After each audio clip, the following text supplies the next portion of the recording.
Romanos capítulo 6, versículo 1, leamos. Dice la palabra del Señor. ¿Qué pues diremos? ¿Perseveraremos en el pecado para que la gracia abunde? En ninguna manera. Porque los que hemos muerto al pecado, ¿cómo viviremos aún en él? ¿O no sabéis que todos los que hemos sido bautizados en Cristo Jesús, hemos sido bautizados en su muerte? Porque somos sepultados juntamente con Él para muerte por el bautismo, a fin de que como Cristo resucitó de los muertos por la gloria del Padre, así también nosotros andemos, ¿cómo, hermanos? En vida nueva. Porque si fuimos plantados juntamente con Él en la semejanza de su muerte, así también lo seremos en la de su resurrección.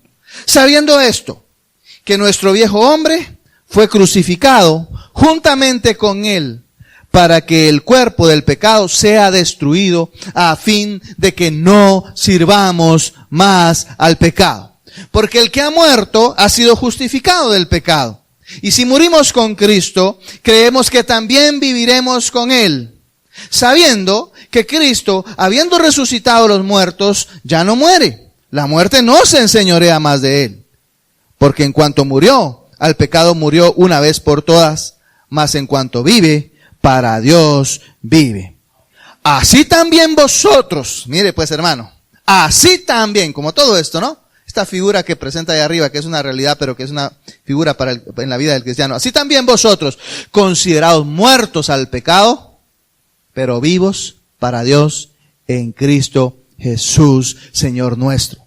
No reine pues el pecado en vuestro cuerpo mortal, de modo que lo obedezcáis en sus concupiscencias, ni tampoco presentéis vuestros miembros al pecado como instrumentos de iniquidad, sino presentaos vosotros mismos a Dios como vivos de entre los muertos, y vuestros miembros a Dios como instrumentos de justicia.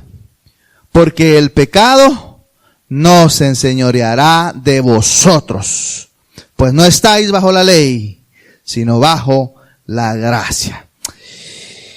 Amén. Los primeros versículos, hermanos, de este capítulo nos han mostrado lo que ha sucedido como consecuencia de que hemos muerto con Cristo. Hemos muerto con Cristo. Esos primeros versículos nos han mostrado lo que ha sucedido como resultado de que hemos muerto en Cristo. Ahora en estos siguientes versículos, hermanos, nos muestran las implicaciones de ser resucitado con Cristo. Versículos 8 al 10 dice, creemos que también ¿qué? Viviremos con Él. Y luego más adelante dice, ¿no? sabiendo que Cristo, habiendo ¿qué? Resucitado. Y luego dice al final, versículo 10, mas en cuanto vive, para Dios vive. Para Dios vive. Entonces la lógica, hermanos, es que si sabemos que morimos cuando Jesús murió, entonces también podemos creer, hermanos, que viviremos con Él. Cristo, hermanos, ha sido levantado para vida eterna. Así que Él no va a volver a morir nunca más. Él ya no va a volver a morir nunca más en el futuro. La muerte no tiene poder sobre Él. Y entonces el apóstol está usando esa figura, hermanos, para decir que nosotros de la misma manera estamos unidos a Él en su muerte, pero también estamos unidos a Él en su vida. Por tanto, entonces, la consecuencia es, hermanos, que debemos considerarnos a nosotros mismos como muertos al pecado, pero vivos para Dios, no en nosotros, sino en Cristo Jesús. Debemos considerarnos vivos para Dios. Versículo 11. Ahora, ¿cuál es la razón, hermanos, por la que debemos considerarnos como algo que ya somos? ¿Ya hemos muerto con Cristo? ¿Legalmente? ¿Vivimos con Cristo? Legalmente, pero el apóstol dice que debemos considerarlo, debemos considerarnos así. ¿Cuál es la razón por la que debemos considerarnos entonces como algo que ya somos? Hermanos, estar muertos al pecado es un privilegio. Es un derecho legal, y hablamos de eso hace algunos domingos. Estar muertos al pecado podríamos decir que es un derecho legal. Es como si Dios, hermanos, acá, a través del apóstol Pablo, nos está enseñando que tenemos que apropiarnos de ese derecho. Y quizás podríamos pensar en muchos ejemplos de eso, ¿no?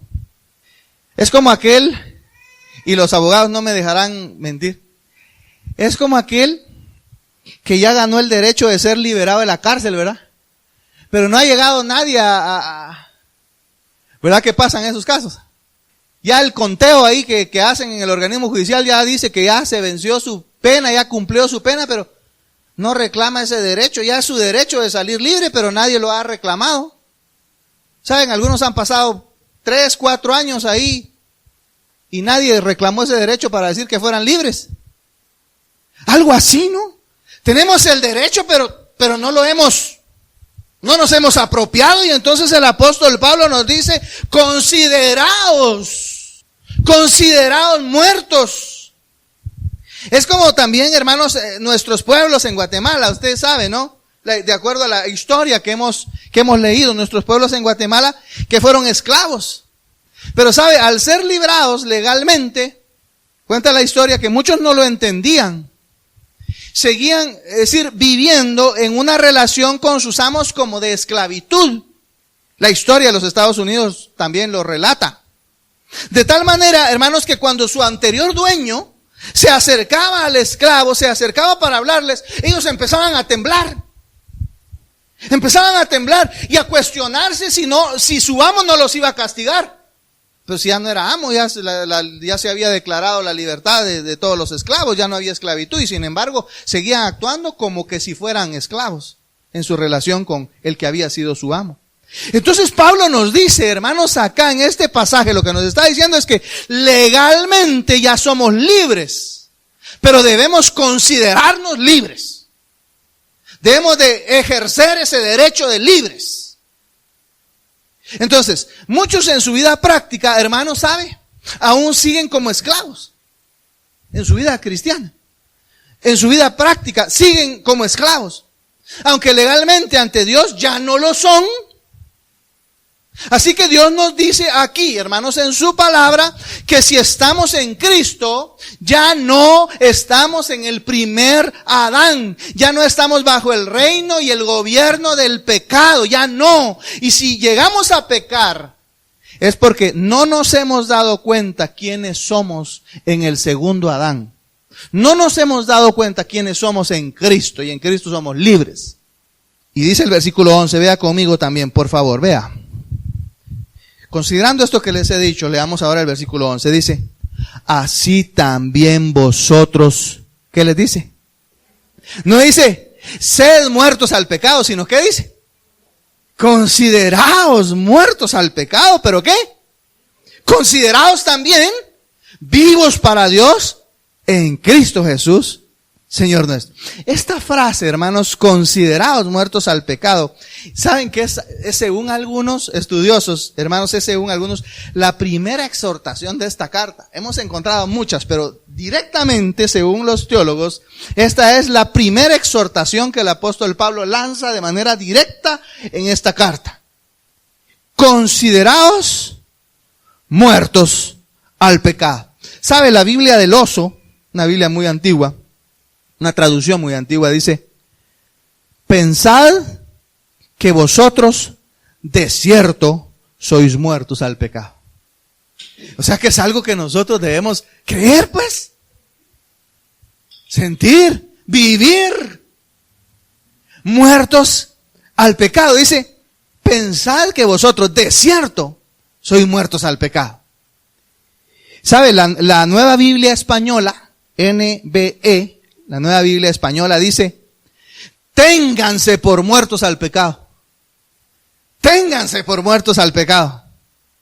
Entonces, es responsabilidad de nosotros, hermanos los creyentes, por supuesto, ordenar nuestra vida en base a este hecho innegable. ténganse por muertos al pecado. Debemos ordenar, por supuesto, nuestra vida en base a este hecho. Estamos muertos al pecado. No dice seremos muertos al pecado, sino dice estamos muertos al pecado. Así que, hermanos, ya es un hecho. Esta responsabilidad de nosotros, hermanos, es el hecho de reconocer que según el Evangelio, la muerte y la resurrección de Cristo ha cambiado nuestra situación como creyentes. Nuestra situación ha cambiado, hermanos, como creyentes. Ahora el creyente, hermanos, ha de proceder de acuerdo a esta nueva condición de creyente. Y entonces aquí entra a jugar un papel importante la fe. Porque ella nos permite, hermanos, la fe nos permite ver las cosas como Cristo las ve. La fe nos permite ver la palabra de Dios como Dios nos muestra claramente que es. La fe nos permite ver las cosas como Dios las ve y nos lleva a actuar en base a esa perspectiva que tenemos ahora, como viendo las cosas como Dios nos las ha revelado. Entonces, el verbo acá, consideraos, hermanos, o téngase, ¿sabe? Es hermoso, hermanos, porque ese verbo está en imperativo. ¿Y qué es imperativo? El verbo está en imperativo y está implicado, hermanos, acá también el futuro. Porque en la experiencia del creyente, hermanos, en la experiencia del creyente, su muerte al pecado es tanto un hecho hoy, es una realidad hoy, como lo es algo que se ha de realizar permanentemente. Como quien dice, hermanos, que estamos frente al desafío de llegar a ser lo que ya somos. ¿Qué le parece? De llegar a ser en nuestra vida diaria, en nuestra vida práctica, lo que legalmente ya somos. Muertos en Cristo. Muertos al pecado. Y entonces estamos ante ese desafío de llegar a ser lo que ya somos, pero también estamos ante el desafío de no ser lo que ya no somos.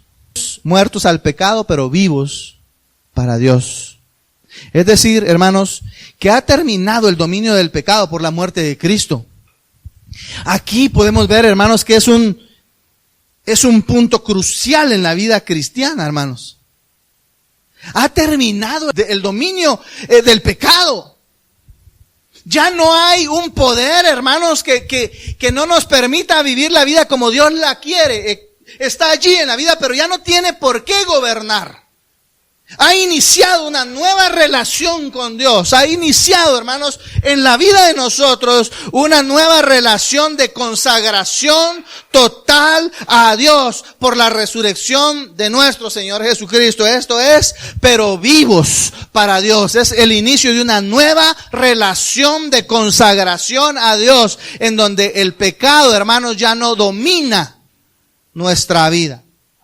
Ahora bien, ¿cuáles son las señales de que el pecado ya no reina en nosotros? Porque hasta estas alturas usted se estará preguntando, bueno, ¿estará reinando el pecado todavía en mí o ya no? Entonces por eso le hemos puesto en esta mañana el título, señales de que hemos muerto al pecado. Y digo señales porque pues cada quien sabe, ¿no?, cómo está en su vida, en su relación con Dios. Dios lo sabe. Pero ¿cuáles son las señales, hermanos, que el pecado ya no reina sobre nosotros? Veamos el versículo 12. Dice, no reine pues el pecado en vuestro cuerpo mortal, de modo que lo obedezcáis en sus concupiscencias. ¿Cuáles son las señales de que alguien está muerto al pecado? O que ya no vive en pecado. ¿Sabe? Muchas veces asumimos, hermanos, que el reino del pecado hace referencia a pecados evidentes solamente, a pecados visibles solamente. Pecados como robar, pecados como matar. Pero ¿sabe? Podemos observar, hermanos, que una vida de moralidad externa, podemos observar también un interés por el conocimiento bíblico. Y podemos observar también un disfrute por el servicio a otros. Y sin embargo, podemos observar esas cosas que son buenas, y aún estar viviendo una vida donde reina el pecado. Es decir, una persona puede llevar una vida en donde, pues moralmente está viviendo bien, pues está buscando conocer más de Dios, y hasta quizás puede disfrutar del servicio. Y sin embargo, hermanos, el pecado está reinando en su vida. ¿Sabe? Hay ocasiones, hermanos, en donde se puede buscar servir con muchas ganas. Y algunos buscan servir a Dios con muchas ganas como un medio de escape para aplacar una conciencia turbada por el pecado. Como quien dice, haciendo un equilibrio, ¿no?, entre el pecado y lo que estoy haciendo, como quien dice, para salir ganando siempre, ¿no? Ahora, podemos decir, hermanos, que ni la moralidad, ni una devoción temporal, ni un servicio mismo son señal que alguien ha muerto al pecado. Por otro lado, algunos piensan que haber muerto al pecado es no tener pecado. Y se basan en las palabras de 1 Juan capítulo 3 versículo 9, primera epístola de Juan capítulo 3 versículo 9, que dice así: todo aquel que es nacido de Dios no practica el pecado, porque la simiente de Dios permanece en él y no puede pecar porque es nacido de Dios. Entonces se basan en este pasaje para decir que muerto al pecado significa no tener pecado. Sin embargo, es importante analizar, hermanos, el pasaje bajo la luz que nos dan otras versiones de la Biblia, de este pasaje de primera epístola de Juan, capítulo 3, versículo 9. La Nueva Traducción Viviente, por ejemplo, dice: los que han nacido en la familia de Dios no se caracterizan por practicar el pecado, porque la vida de Dios está en ellos. Así que no pueden seguir pecando porque son hijos de Dios. Entonces, un creyente, hermanos, lo que les quiero concluir de este pasaje, para no quedarnos ahí switchados en este pasaje. Un creyente, hermanos, no es un practicador del pecado, podríamos ponerle así. Un creyente no es un practicador de pecado, es decir, no tiene un estilo de vida de pecado constante. Y por eso el mismo apóstol Juan, ahí en la misma epístola que acabamos de leer este pasaje, ha dicho anteriormente en el capítulo 3, versículos 8 y 9. 3, 8 y 9 de esta epístola dice: si decimos que no tenemos pecado, nos engañamos a nosotros mismos. Mire pues, él lo está, cuando estudiamos la carta, si agarramos este pasaje solito, vamos a sacar una herejía de ahí, pero si lo agarramos en el contexto completo de Juan, vamos a entenderlo. Dice: si decimos que no tenemos pecado, nos engañamos a nosotros mismos y la verdad no está en nosotros. Y luego dice: si confesamos, y se incluye él, ¿verdad? Si confesamos nuestros pecados, Él es fiel y justo para perdonar nuestros pecados y limpiarnos de toda maldad. Si decimos que no hemos pecado, le hacemos a Él mentiroso y su palabra no está en nosotros. Entonces, el mismo apóstol Pablo, de hecho, hermanos, nos va a decir en el siguiente capítulo, en el capítulo 7, que vamos a estudiar en un par de domingos, que los cristianos todavía pecan. Ahora, ¿qué quiere entonces decir? Ya me complicó usted más, hermano. Mire, ya me dijo que sí, que no. Entonces, ¿qué quiere decir? ¿Qué quiere decir vivir en el pecado? Bueno, quiere decir varias cosas. La primera de ellas, hermanos, es consentirlo o no darle la seriedad del caso. ¿Qué es consentir, pues? O tolerar algo.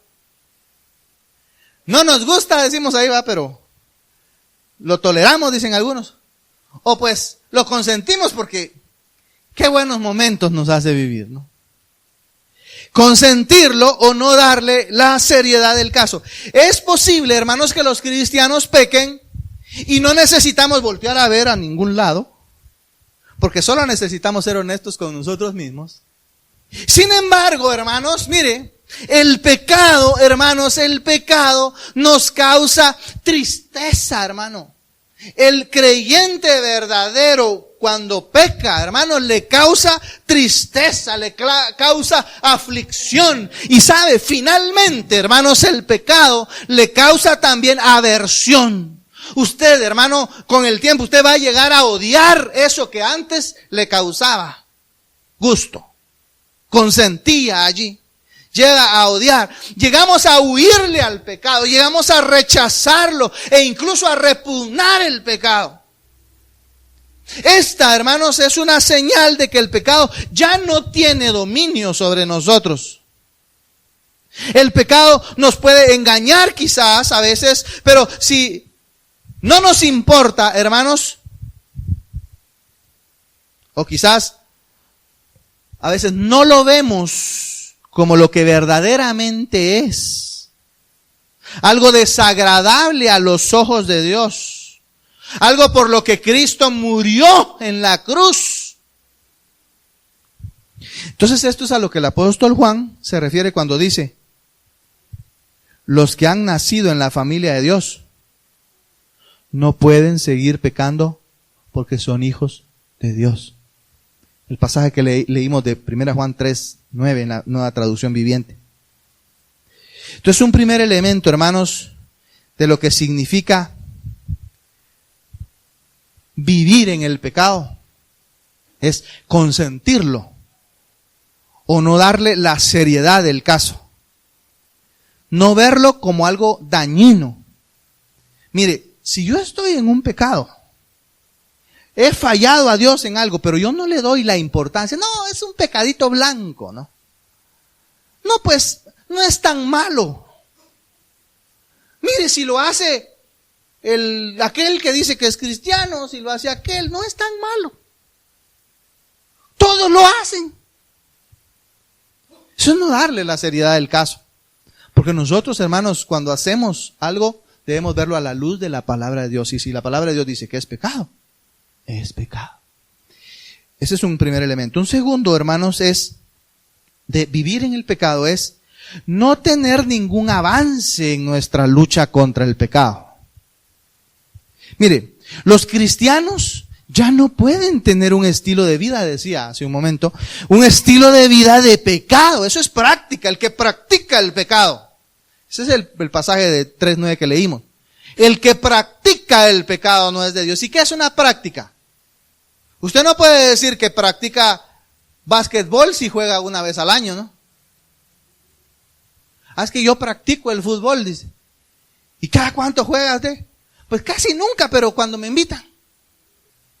Entonces, hermanos, un estilo de vida de pecado, una práctica del pecado, un estilo de pecado, es decir, una práctica habitual del mismo.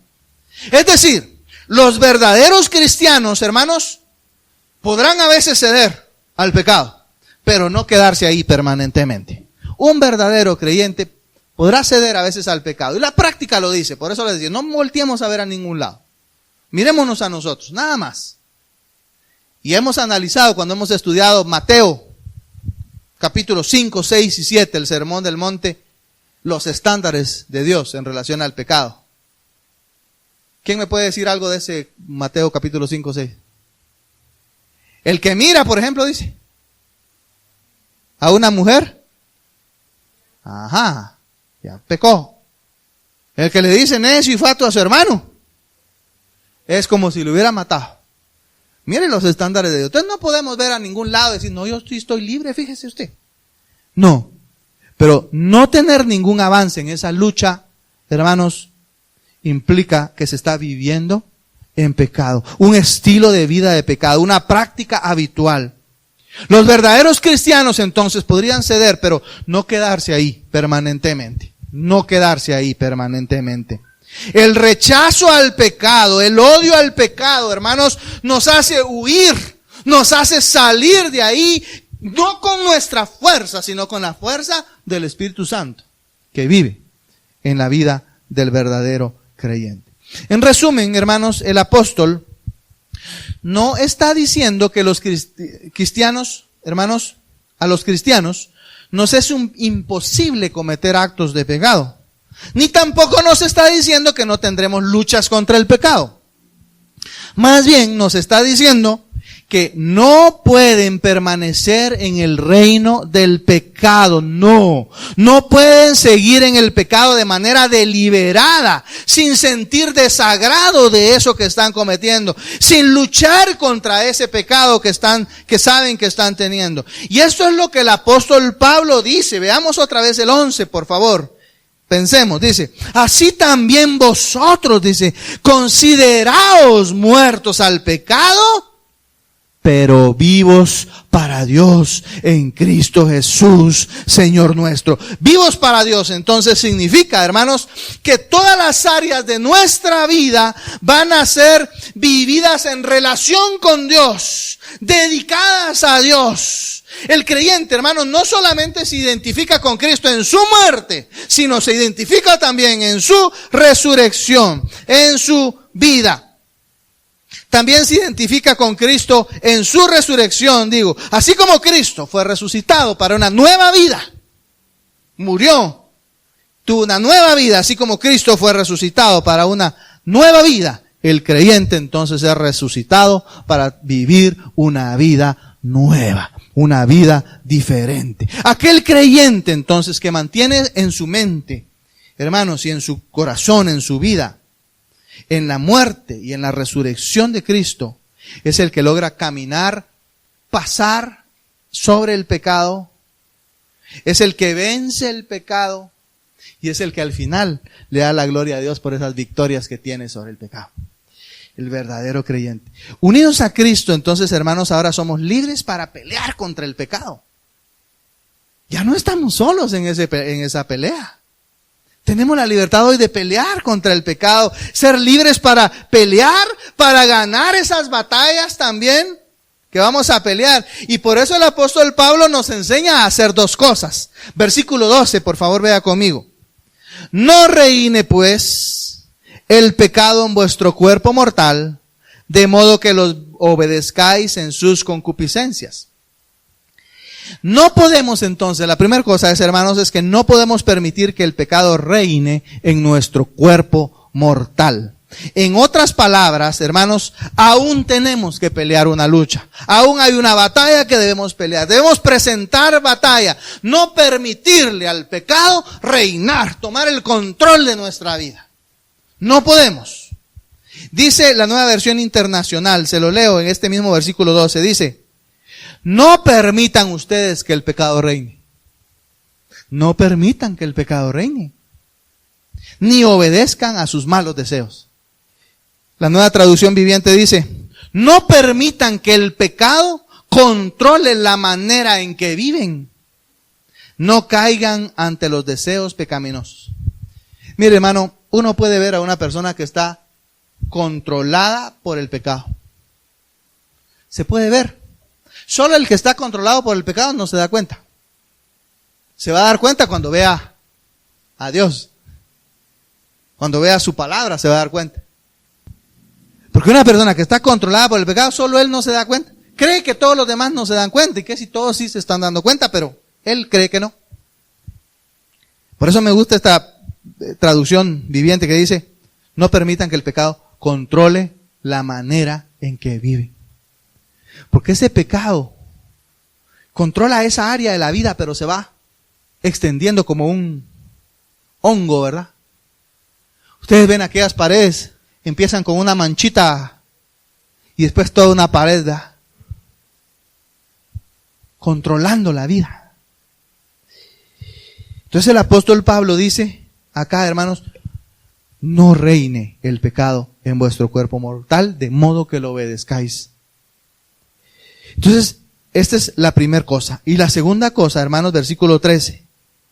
Ni tampoco presentéis vuestros miembros al pecado como instrumentos de iniquidad, sino presentaos vosotros mismos a Dios como vivos de entre los muertos y vuestros miembros a Dios como ¿qué?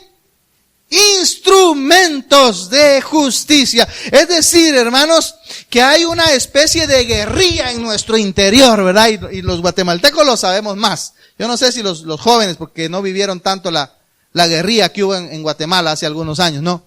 Pero en nuestro cuerpo hay una especie de guerrilla en nuestro interior, que no obstante, hermanos, ya no reina, aún pelea en nuestro interior, busca tomar el control inicialmente de alguno de nuestros miembros, ¿no?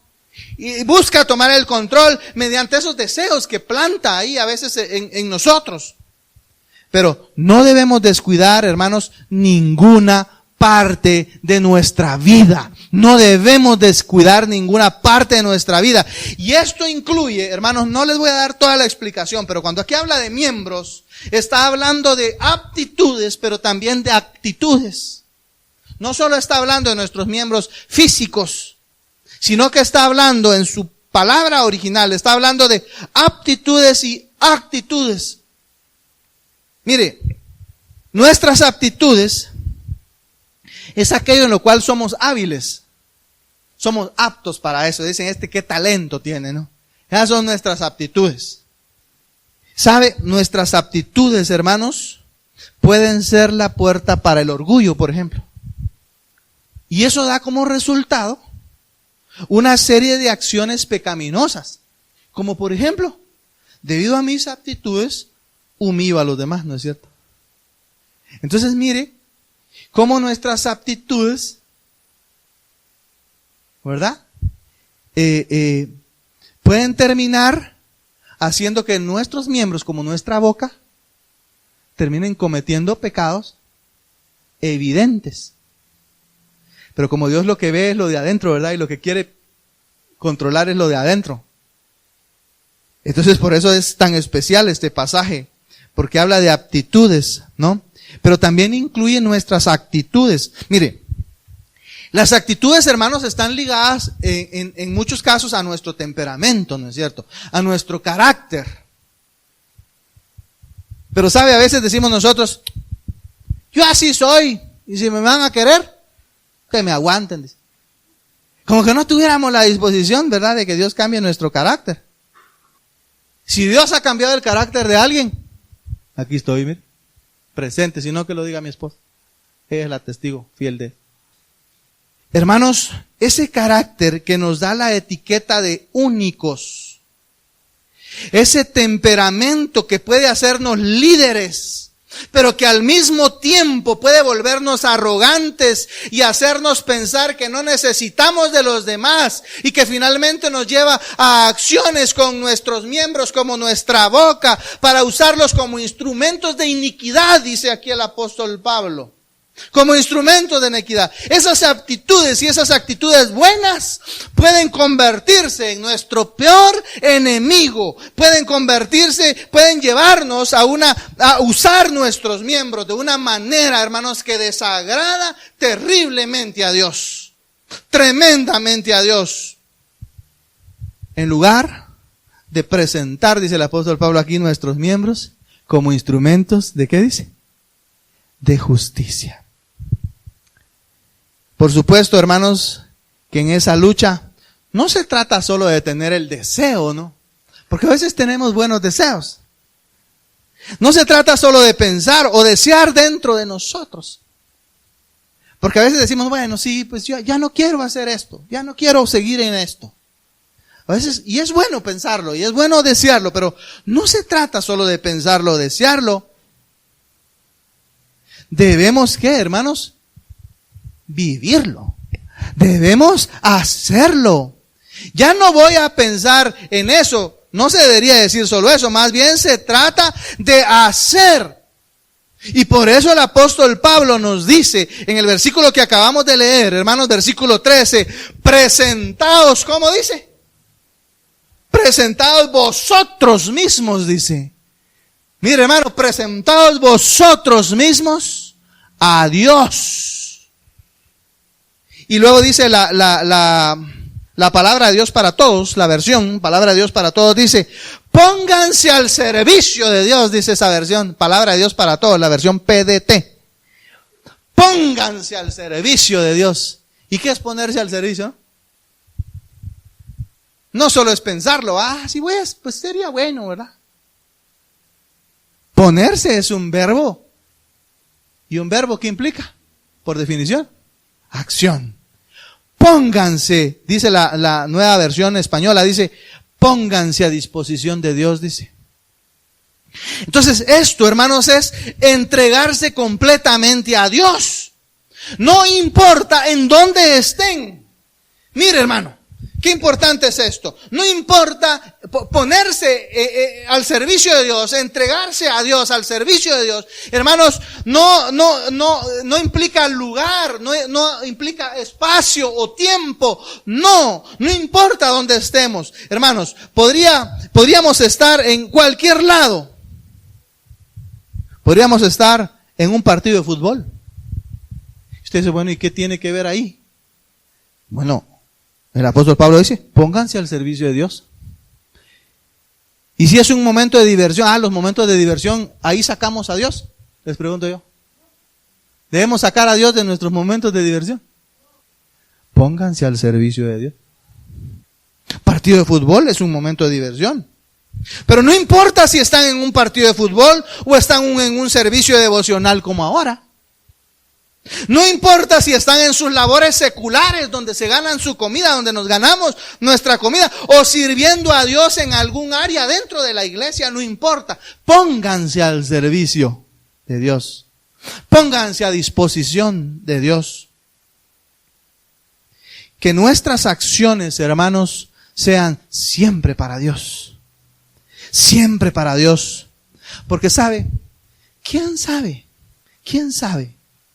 si a través de esas acciones que ustedes ponen a disposición de Dios, otras personas podrían llegar a conocer a Dios a través de ustedes? Entonces, número 1, presentaos vosotros mismos a Dios. Eso es acción.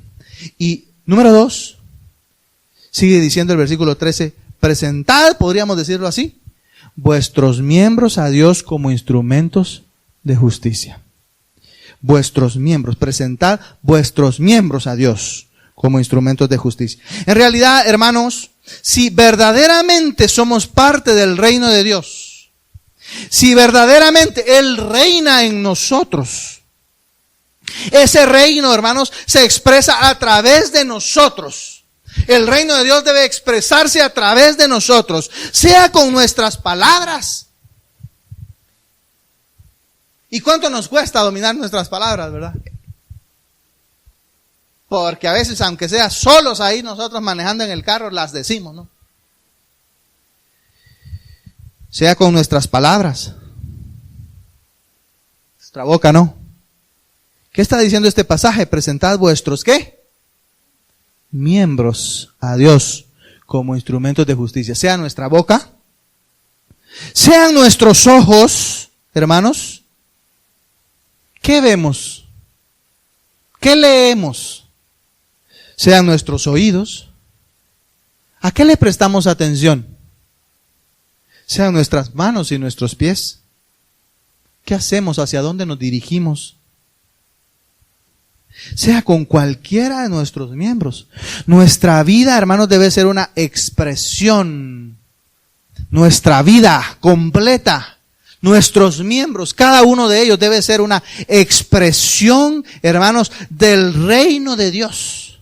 Una expresión de lo maravilloso que es Dios. Una expresión de lo grandioso que Dios puede hacer a través de su obra en la cruz del Calvario. De lo maravilloso que Dios ya ha hecho. De la manera como Dios puede transformarnos, hermanos, nos ha transformado. Puede transformar a aquellos que verdaderamente le han permitido reinar en su vida. Ese es el reino, hermanos. Ahora, el apóstol Pablo nos presenta una conclusión, podríamos decir así, una especie de conclusión intermedia a este pasaje, una conclusión enfática que la encontramos en el versículo 14 y dice: porque el pecado, ¿qué dice? No se enseñoreará de vosotros, pues no estáis bajo la ley, sino bajo la gracia. No voy a explicar mucho de bajo la ley y bajo la gracia. Lo vamos a explicar después en el siguiente capítulo, que lo amplía más. Mire, esta declaración, hermanos, es hermosa porque hay una manera bien especial como se expresa acá. Fíjese que no está hablando, hermanos, acá la expresión no está hablando de un mandamiento. Leámoslo otra vez. Porque el pecado, dice, no se enseñoreará de vosotros, pues no estáis bajo la ley, sino bajo la gracia. ¿Le mira forma de mandamiento usted a esa expresión? Porque el pecado no se enseñoreará de vosotros, ¿verdad que no? Acá, hermano, ¿sabe qué es lo que me encantó? Es una promesa, hermano, de Dios. Y Él nos está diciendo acá, el pecado no se enseñoreará más de ustedes. El pecado no se enseñoreará de vosotros. En Cristo, hermanos, se termina el señorío del pecado sobre el creyente. Entonces aquí Pablo nos está enseñando también, hermanos, que nuestra libertad de la ley como un sistema de salvación nos libera del dominio del pecado que el pecado tiene sobre nosotros. Si recordamos que somos justos ante Dios, entonces los motivos de nuestro pecado se debilitan. En realidad, cuando nos preguntamos ¿por qué somos motivados a cometer ciertos pecados? A veces podemos descubrir que cedemos a nuestros pecados porque como que todavía buscamos encontrar un medio de justificación en nosotros mismos o en otras cosas aparte de Dios. Entonces Dios indudablemente inspira acá a Pablo para que nos enseñe que somos completamente justos en Cristo. Ya no estamos bajo la ley. Necesitamos entenderlo, hermanos. Necesitamos entenderlo. Porque pecar surge más que como una falta de fuerza de voluntad. Más bien es una falta de entendimiento de la posición legal que tenemos hoy en Cristo. Entonces por eso es importante que entendamos esa posición que tenemos en Cristo. Hemos sido comprados con su sangre. Hemos sido librados del dominio del pecado. Hemos sido salvados. ¿Y para qué cree usted que hemos sido salvados? ¿Ah? Le voy a mostrar una. Por favor, veámoslo. Tito 2:14 y con esto concluimos. Tito 2:14. Dice, quien se dio a sí mismo por nosotros para redimirnos ¿de qué, hermanos? De toda iniquidad y purificar para sí un pueblo, la iglesia, propio. ¿Qué dice, hermanos?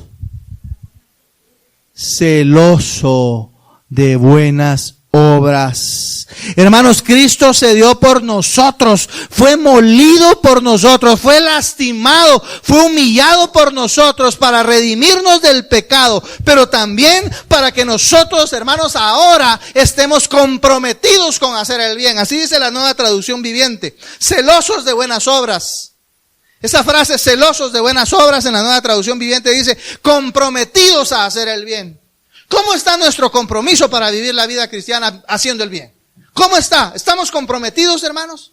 A la vista de todo lo que Él ha hecho por nosotros, murió por nosotros, fue molido por nosotros, dio su vida, fue lastimado, humillado, para que nosotros, hermanos, no solo seamos redimidos del pecado, sino que ahora andemos en una vida diferente. Ahora estemos comprometidos a hacer el bien, ahora estemos dedicados a hacer el bien, dice la Nueva Versión Internacional. Entregados a hacer el bien, dice la Nueva Versión Española. Debemos entonces preguntarnos constantemente, si Cristo ha hecho todo eso por mí, ¿voy a pisotear con mis miembros y con mi vida la obra de Cristo?